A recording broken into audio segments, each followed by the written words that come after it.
Let's see. All right, and we're live. Hello, world, and welcome to Algorithms Live. I'm Matt Fontaine. I'm your host today. Joining us is Travis Mead. He's a PhD candidate in hardware security and my ICPC teammate from the 2012 World Finals. So Travis, say hello. Hello. So I have Travis as a moderator for today's broadcast. And if you have any questions about anything we talk about today, just feel free to type it in the chat and we'll be happy to answer it. He'll bring up the questions as they come along. So a bit of bookkeeping before we start. The time may vary each week for the broadcast, depending on what kind of guests we have, that sort of thing. So please check the blog each week and pay attention to the clock, and we'll try to keep everyone up to date. And the recording will be available for later viewing. So if you'd like to rewatch something or anything like that. So this is episode 0. So and it's going to be lecture style. And what we're going to do is cover Fenwick trees.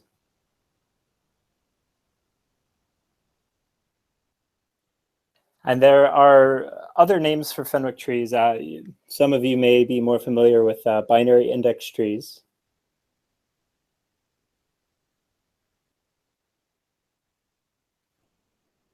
Also known as bits. And it doesn't really matter which name you end up using. But you could have one or the other for the name. It doesn't matter. You could have long political discussions about which one is probably a better name. Personally, I like to switch between the two to confuse my enemies. So both work perfectly fine. And what we're going to do is first, I'm just going to explain the kind of problems that they're useful to solve and give you a good idea of a more basic data structure that's useful in certain types of problems before going into the binary index tree. And if you'd like to read more about this data structure after, there's an excellent Topcoder tutorial that's also available. All right, so the baseline here is usually what we have is we're given some kind of sequence. And then we're given some queries of that sequence. So this is usually some sequence of integers or something like that. And for each of these queries, you want to determine range sums for those queries.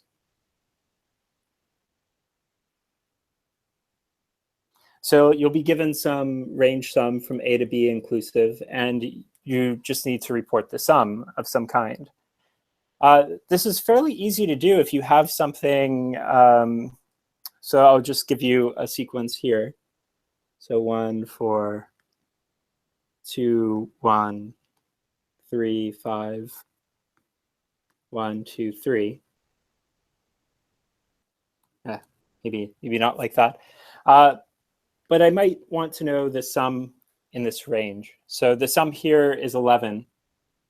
And probably the easiest way to code this is just run a for loop on the sequence and query each of the array locations. And of course, in the worst case, it could be the entire array. So we're looking at order n per query, which is bad. We'd like to be a little bit faster in most cases. So what we can do is we can modify the information we have by doing some pre-computation. So one trick is to compute prefix sums for elements in this range. So we just keep a running sum in a table up to and including that point.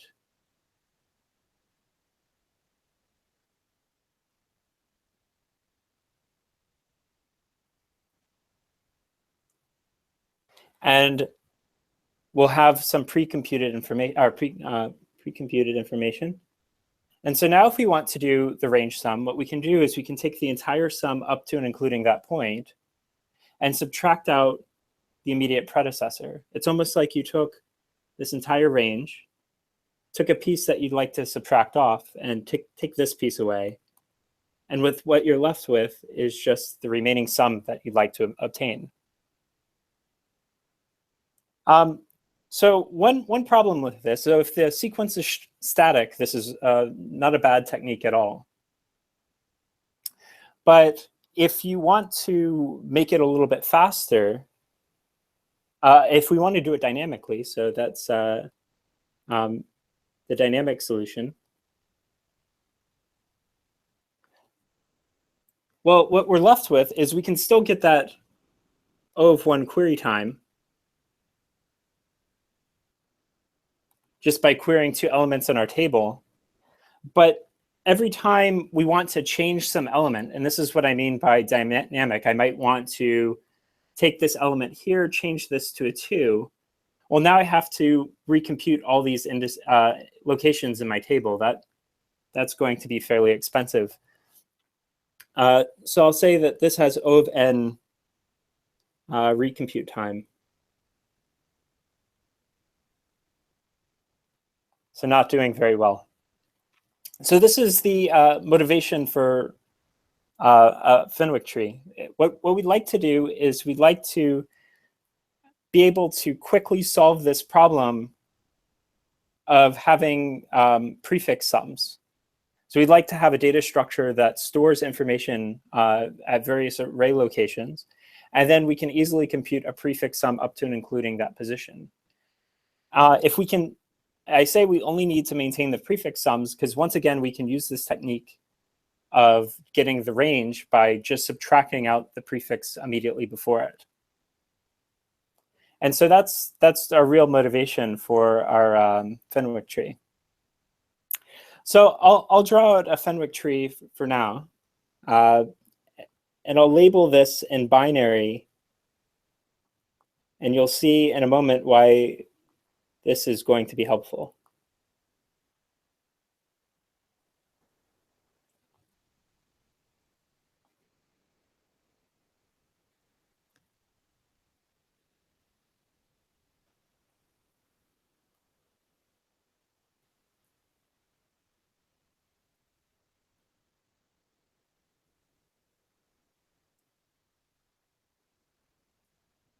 And I'll go all the way up to 16. And so these are my indices in my table. You can think of this as kind of an array, and I'm just writing it vertically. It'll make it easier to draw. And if you think of an array, what you have in an array is every single cell is just responsible for itself. So I could just draw locations like so on my array and say, oh, I'm only responsible for my location. And so I'll save the sum of just my single cell. The binary index tree or Fenwick tree is stored a little bit differently. The odd locations are stored in that format, but other locations are stored a little bit differently. So we're going to say that it's organized by the lowest 1 bit, and it has a range of responsibility instead of just being responsible for its single index. And we'll know exactly how far to go for how much information it's responsible for by the lowest 1 bit of that number. So if I take some index, this is 6 in binary. And if I look at the lowest 1 bit, that's telling me how far I have to go down to be responsible. Like how much of the table am I responsible for? So in this case, I'm responsible for 2 indices. I'll draw out a few range pieces of information here.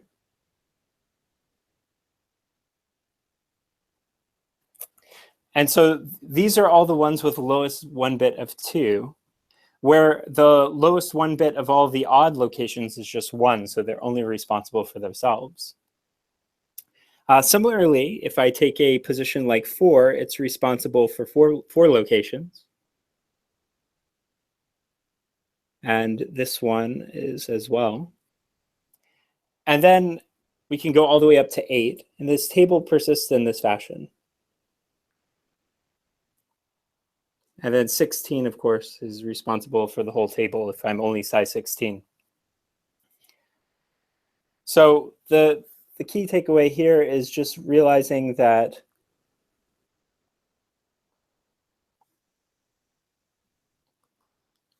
by the lowest 1 bit. And you'll notice, and so it's basically each cell of this has a range of responsibility. And it's going to hold its sum for that range. And you'll notice that there's redundancy in this data structure. The cell 14, for example, is covered by multiple table indices. So it's covered by 14 itself, but it's also covered by 16. So there's some redundancy built into this data structure. So if you maintain the prefix sums for each of these cells in this smart way, we can actually quite simply compute the prefix sum. And I'll show you how to do that. If we look, let's see, at 8, 9, 10, 11. So I'll take 11. Well, 11 is just responsible for itself. So if I drop down to the next location, so it drops down to position 10, you'll notice this is responsible for a different area. And if I drop down again, I'm responsible for cell 8. And the union of these two areas, or these 3 areas, is going to be my prefix sum up to and including 11. So let's take a look at what prefix cell sums, how those are computed. So we have our prefix sums.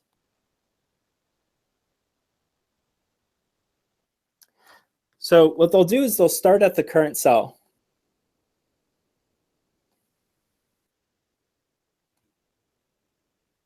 So you'll take what you're responsible for. And what we'll do is we'll kind of staircase down. So it kind of looks like walking down a staircase if you go from left to right, until no bits are left.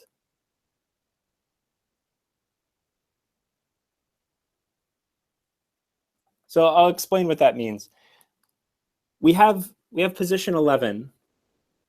It's responsible for itself, so it has to go down to this next level. So if we remove its smallest bit, what we're left with is 10.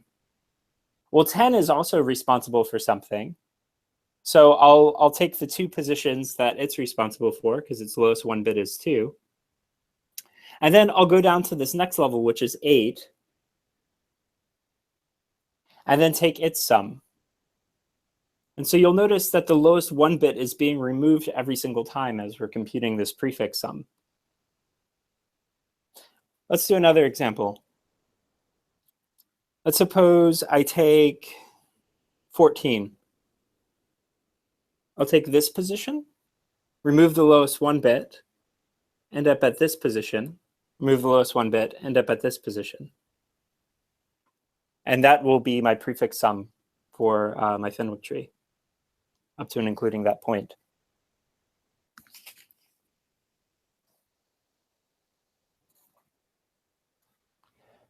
So we can look at this and determine the runtime here based on the number of bits that are in the run. So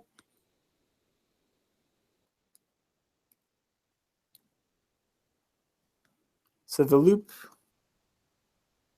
runs in at most that number of bits. And the maximum number of bits is going to depend on our table size, which is n. And there are most log n bits in a number that could be on. So the runtime of this step, because we're removing all the bits that are currently on, is O of log n.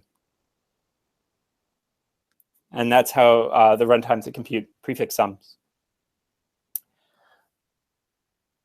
So you'll notice the prefix sum, the runtime got worse because originally it was just O of 1 if we were computing it on this table.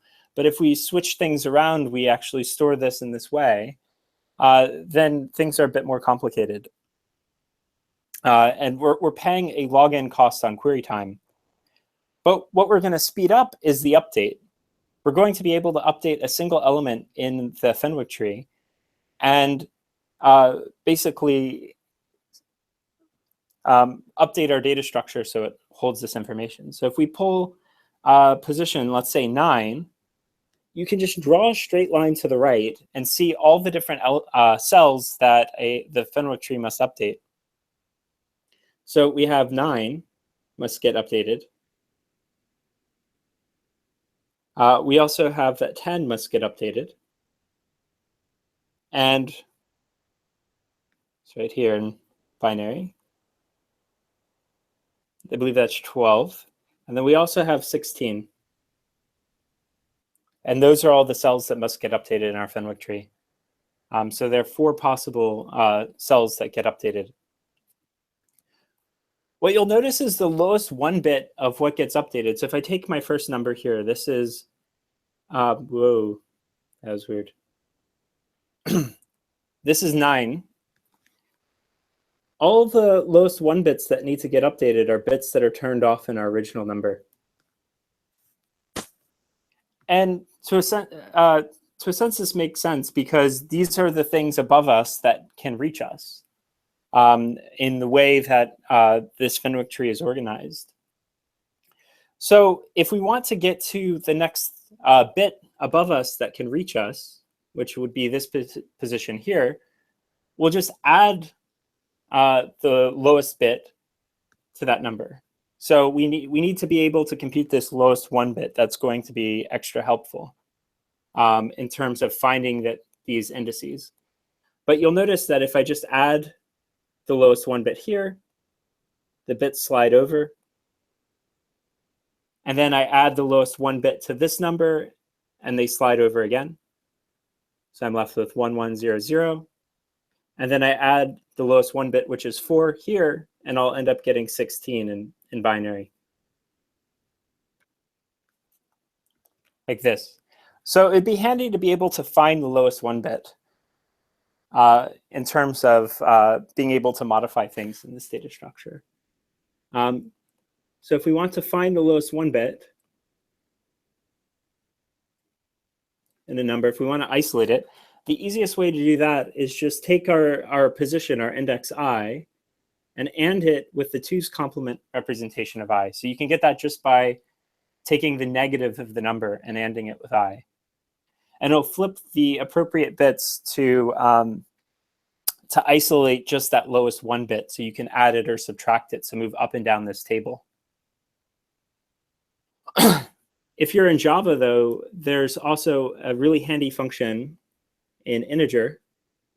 So you could look at integer.lowest 1 bit, and it'll do exactly the same thing. And pass in I. And it'll actually perform this exact same operation for isolating the lowest 1 bit in our number.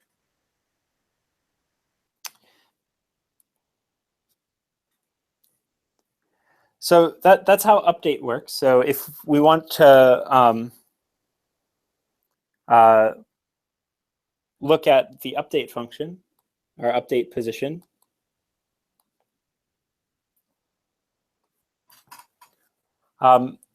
so the goal here was we have to update all cells that own us.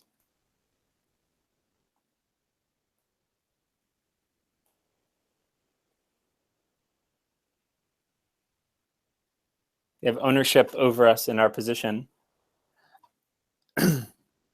And so basically everything that's close to us that has a bit that we don't have on is going to be one of our owners. And those are the owners that we need to update. Again, there's redundancy in this data structure. So if I look at this position and I shoot this ray to the right, I can see exactly what I need to update. And I can do that by, so I can move to the next location.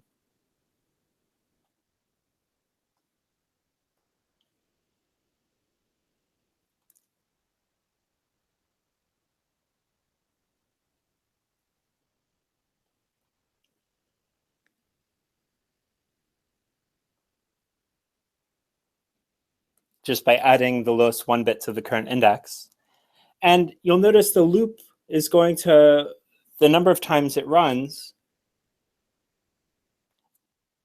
is the number of off bits.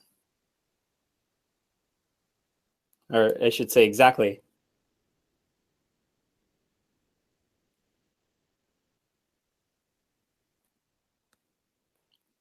And again, this is also bounded by log n runtime.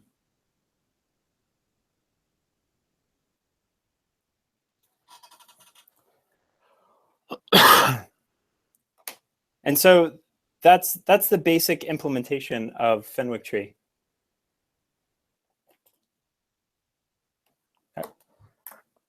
So I'll show some code for this, just to give you an idea of how this is implemented. It's rather simple to implement.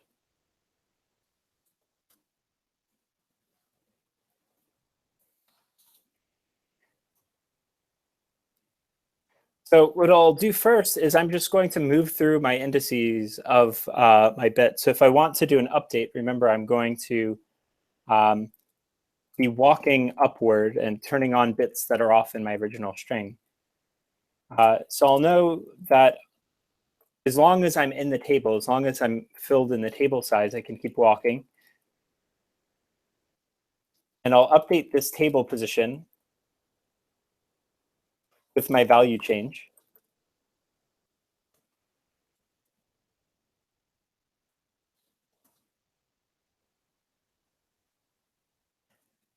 And I just need to add the lowest one bit. So I'll use Java here. Isolate the lowest one bit of I, and then move on to the next location.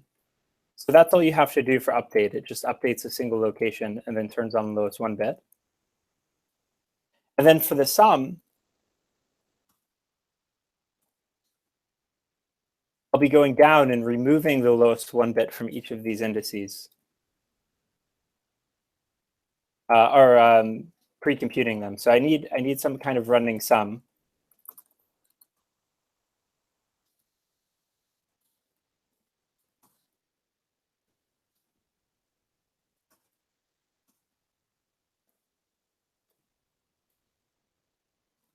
It'll also work.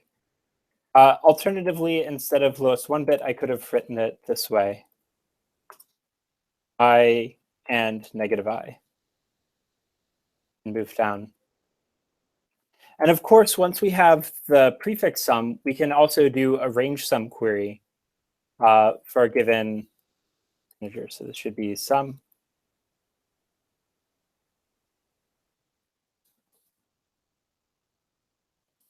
And so I can use inclusion exclusion and just call sum to find the answer at that location.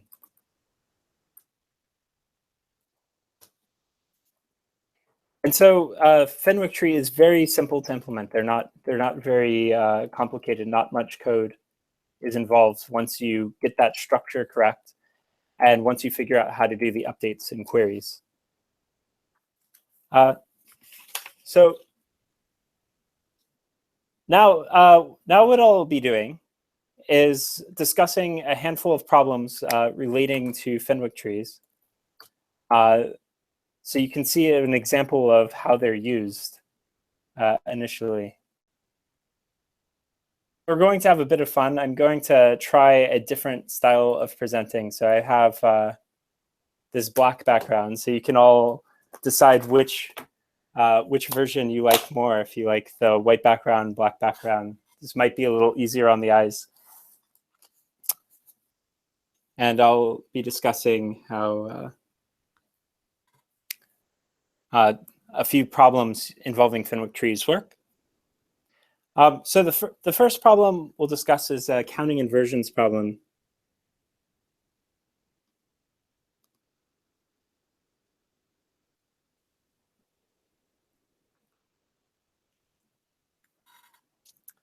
So the input to this problem is some sort of permutation.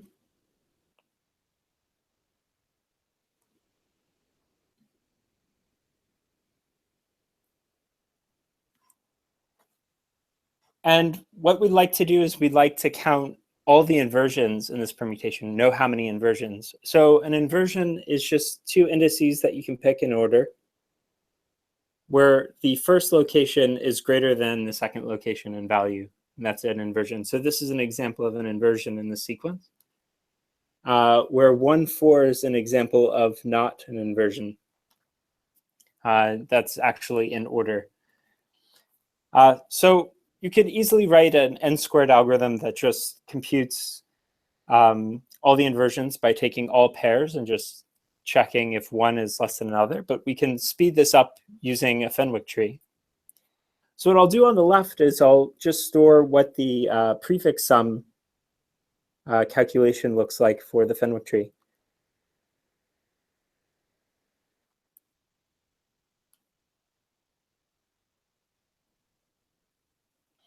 So initially, this table is all zeros.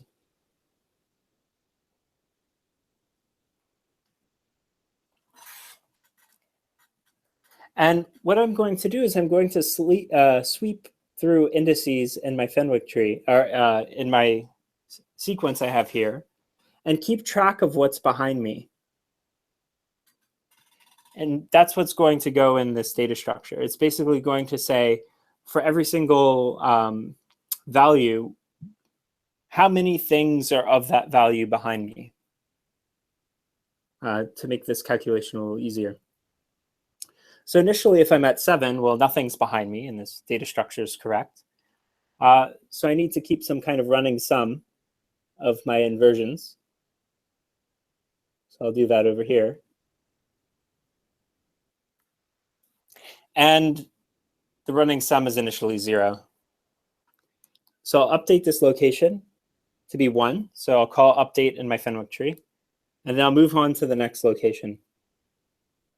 And I can query the sum above me by calling the Fenwick tree twice. I could call the sum for the entire tree and then subtract out 6 and lower. And I see that I have one thing behind me. So I'm basically saying I'm ending my inversion at this current location. How many things behind me pair with me? And so in this case, it's 1. So I can move on to position 3, update my sum table, and look at everything above me again. Well, 2 can pair with 6 and 7 and form an inversion. So there's 2 possible inversions at that location. So then I update position 2 and move on to 3 in my sequence. Also do sum calculation. And so there are also 2 inversions ending at 3. So I update my prefix sum, and I move my pointer forward.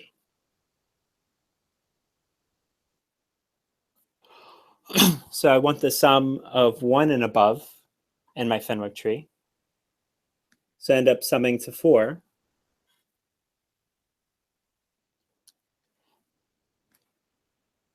And I update that position.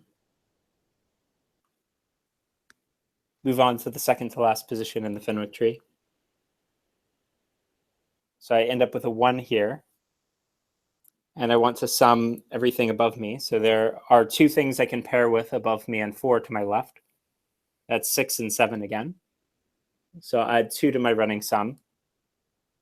And the very last position is position 5, which also pairs with 2 things. So I add 2 to my running sum. So the total running sum here is 13. So there are 13 inversions in this sequence. The running time was quite good.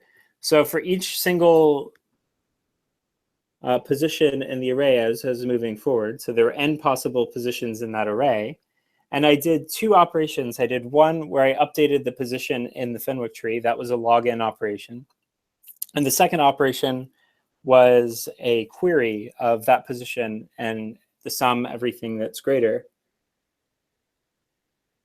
So my runtime of counting inversions is n log n using this data structure.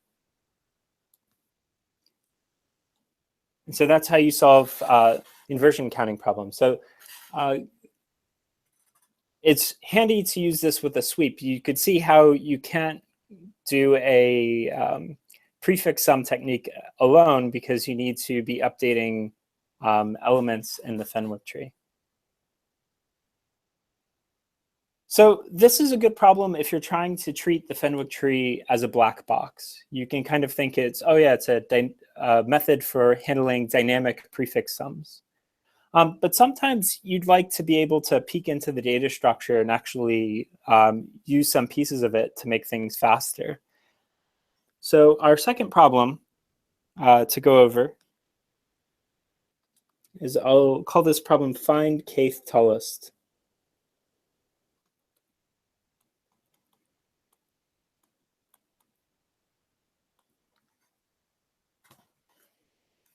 So in this problem, you're given a listing of heights.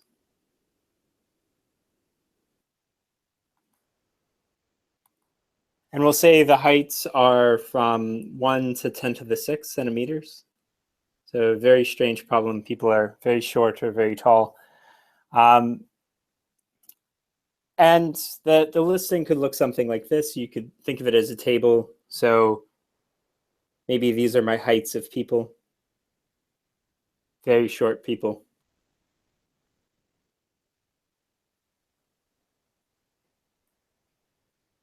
And so suppose I have 8 people of height 1, 2 people of height 2, 10 people of height 3,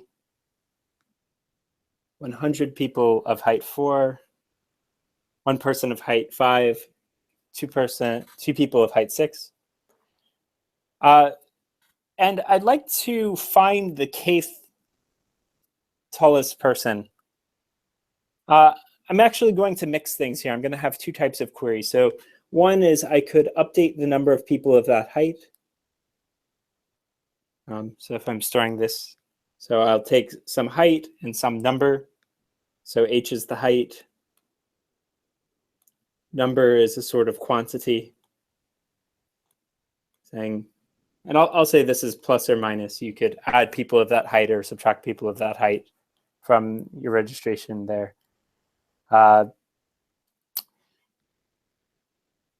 And the second piece is a query. So you're given some value k. And we'll say that the number is between 1 and 10 to the 18th for our query. And our goal here is we want to find the kth person. So the kth tallest person.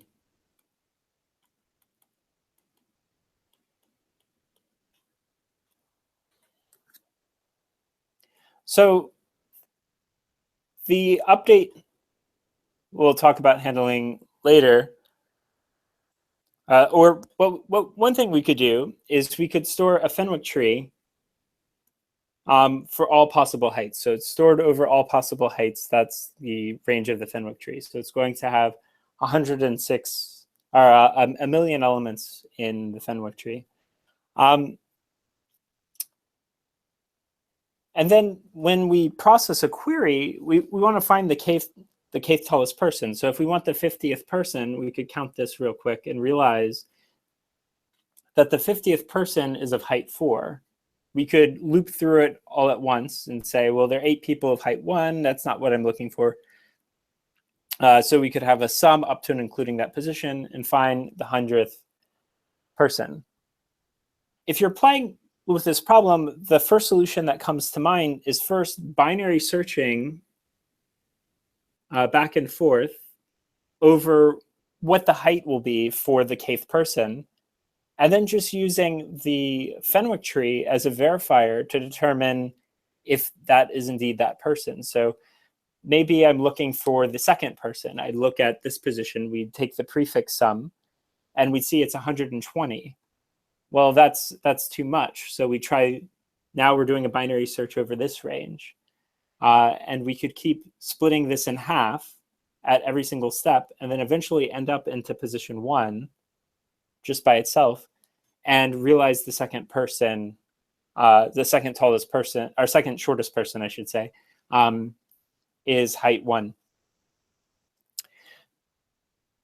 And the runtime of this algorithm, we'd have a log n component, and that's for our binary search.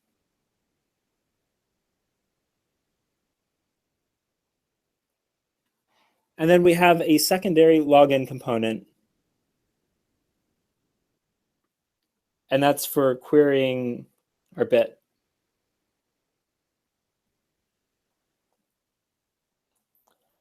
And so our runtime of this algorithm is log squared n. But I'd like to go faster. I'll say log squared n is not good enough. So this is log n times log n, this notation right here for log squared n. I'd like to be able to do this query, because I've already got my update to log n. I'd like to be able to do this find kth query in log n time. So the way I'm going to do that is I'm just going to use how I organize my Fenwick tree. So I'll draw the full Fenwick tree out, and we'll once again, yikes.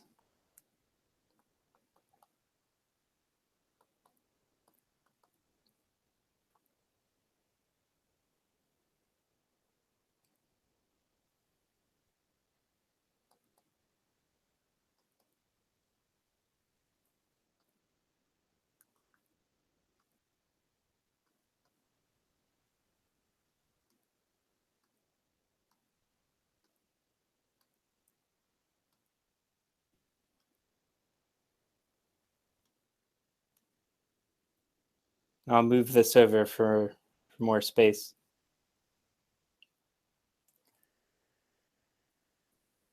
I'll show you how we can basically combine a query through the binary index tree with a binary search and be able to do this quite quickly.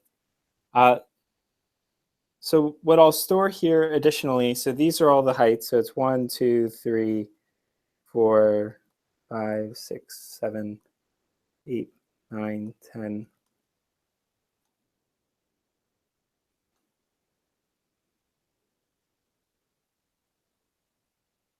And I could store values here. So I'll take my values in this height. So if I want to, let's draw out the binary index tree format again so I know exactly what I'm updating.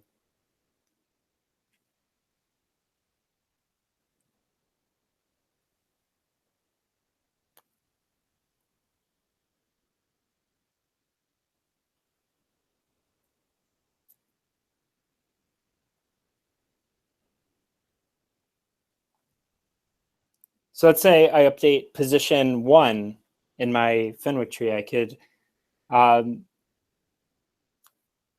have to put 8 at 1. So initially everything has 0.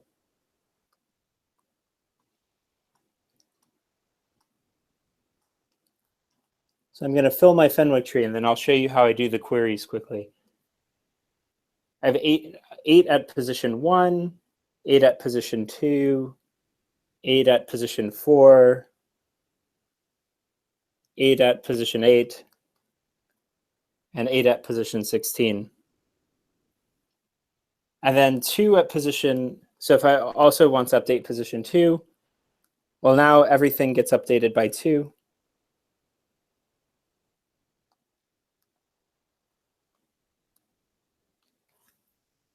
I could also add 3. So I want to add 10 to 3.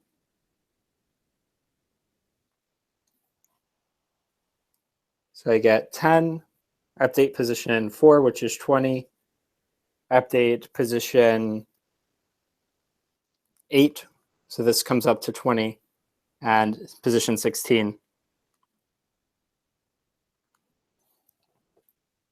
And then I could also update position 4 with 100. So you can see the locations. So this ends up with 120. Position 8 is 120, and then position 16 is also 120. 5 is going to get 1. So it's got a few cells to update of its own. So it's all the cells that own it, basically.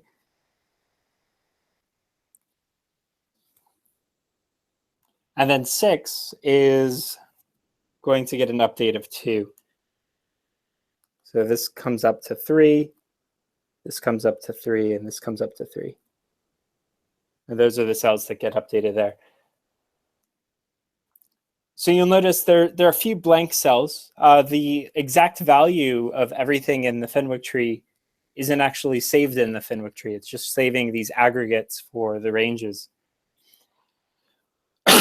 So if I want to find the kth element, so let's say I want to find the 10th element, this is the way I go about doing this. I just look for large powers of 2. So I take the largest power of 2, or the largest thing with just 1 bit on, in my table, and that's going to be the first thing I'm querying. And I'm basically going to do a high-low search on this, almost like a binary search. Notice that if I only have 1 bit on, this representative is the entire prefix sum. So I don't have to do a big log n query. I can just look at my table at this single location, and I can know that the sum, prefix sum at position 16 is 123. So I'll take that prefix sum, and I'll know that that's too much. If I'm looking for the 20th element, that's way too much. So instead of looking above me, which there's nothing above me on that table, I'm going to look below me on that prefix sum. So I know I'm somewhere in this side of the table. So if I take I bit shift it right by 1, then I basically look at this location, position 8. So this is starting to feel a little bit like a binary search. I've just swapped there. So my answer is going to be in 15 through 9, or my answer is going to be in this 8.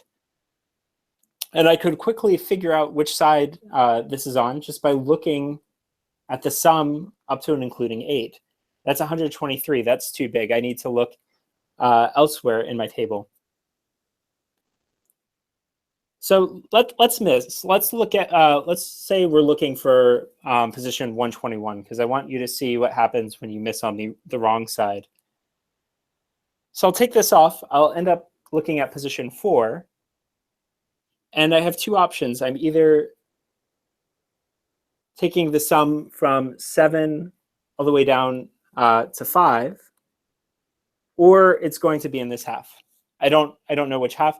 I look at 121. Well, that's the 121th person is too high, so he's going to be on the upper half of my search. So I can just query that position in the table and then move to the other half of my search. So I'm going to retain this number and move on to my next bit, which is 2. So now I'm looking in this half. I'm actually looking at position 6, because I'm going to retain this information, but I'm also going to add in the bit that I care about, that I want to do my split search on. And I basically have to decide. So I had 120. I'm going to remove that from my search. So if I'm looking for 121, when I realized it wasn't in this side of the prefix sum, well, I subtract 120 from it, and I'm left with just 1. So I need to go 1 further on this side of the search. So you'll notice this isn't an entire prefix sum, but it's a sum up to that position 4. So I'll take a look at that. I'll look at 3. Well, that's too big. I need to find position 1.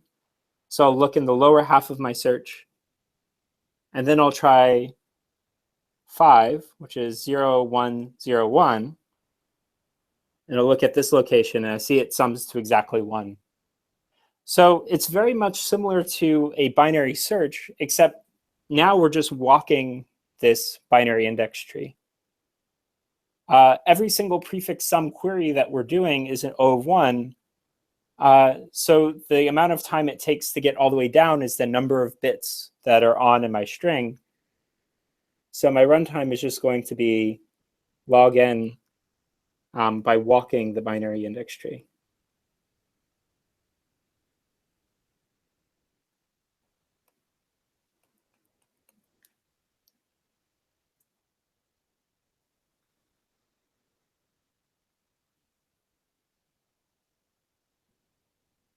All right.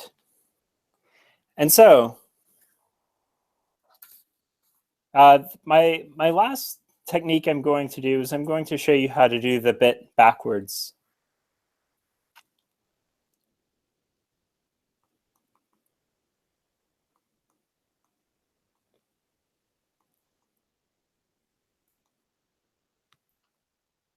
So instead of doing a point update and then a range query,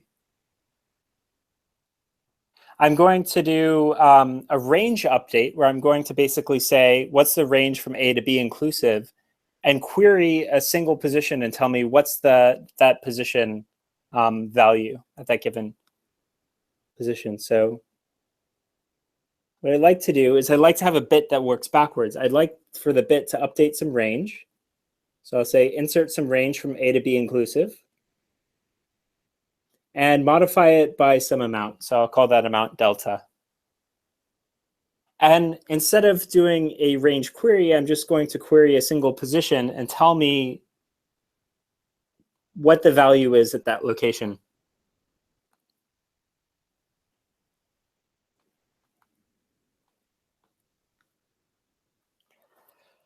So you don't actually have to modify your binary index tree to get this to work.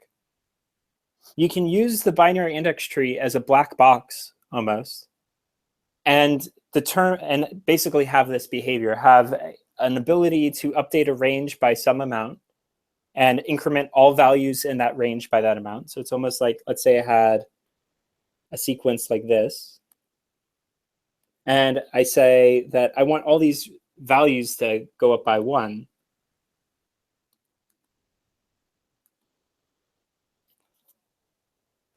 So the way we're going to get this to work so that we can easily pull out elements is, instead of storing information on the locations, what we're going to do is we're going to store information based on the change in value. So I'll show you how this works. So initially, let's say everything has value 0 in the array or in our sequence. What I'll do is, let's say I want to increment values in this range. Well, I'll put the number 1 here if I want it to go up by 1 at the start of my sequence. And just after the end of my sequence, I'll put -1. So maybe there's a few more zeros behind me. So my real sequence is actually going to look like this.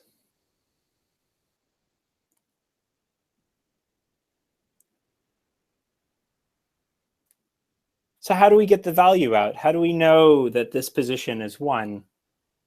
Well, this is what we do. We take the prefix sum. If I take the prefix sum up to and including this, you'll notice that the sum goes all the way up to 1. But if I take the prefix sum going past that, the -1 is part of my prefix sum. It cancels out this initial 1 here. So if I did a query up to this point, it would come out as 0, exactly as I have at this moment. Comes out as 0. And if I query inside my interval, it comes out as 1. If I query before my interval, my prefix sum ends up being 0. Let's do another example. We'll increment this location by 2. So I'm taking everything in this range and incrementing it by 2. In my real array, the thing I'm actually peering at, I'll have 2, a bunch of 3s, and then it goes back to 1, and so on. So this is what my real array looks like. So if I want to pull out this location here, find out if this is this 3, well, I'll just take prefix sum up to and including that location, and I run that sum, it ends up giving me 3. If I go a bit further, well, this -2 cancels it out. That was being incremented. My prefix sum will end up being just 1, and I'll pull out that number 1. And so you can actually do a binary index tree backwards. If you'd like to know, you can actually get both of them. You can get both the range update and the range query. And for that, you can check out Piotr's blog. And he's, if you just take a quick look at that, if you look at one of his older posts, he talks about how you can store a linear function in the Fenwick tree and actually have it work to where it gets you both the range update and the range query, which is exciting. So those are some problems I have for you to just start learning Fenwick trees. If you'd like to try a few problems yourself, here are a few problems I recommend if you want to go code them. And so I'll pull those up real quick.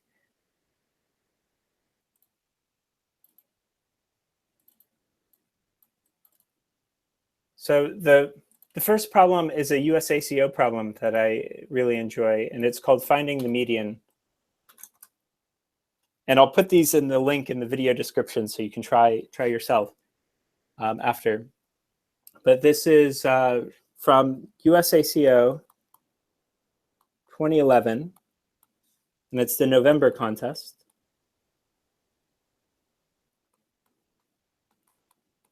And the problem is called above the median. So you can try it out and solve a neat problem with Fenwick tree. The second problem I have for you, you can also submit on Caddis. Both these locations have an online judge that you can submit on. But on Open Caddis,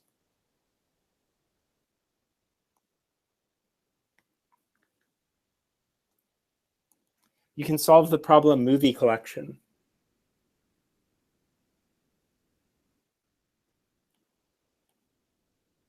And I'll put both these problems in the description in the video, and you all can try it out. And then I'll give you a small preview for next week's episode. So here's my next week's preview.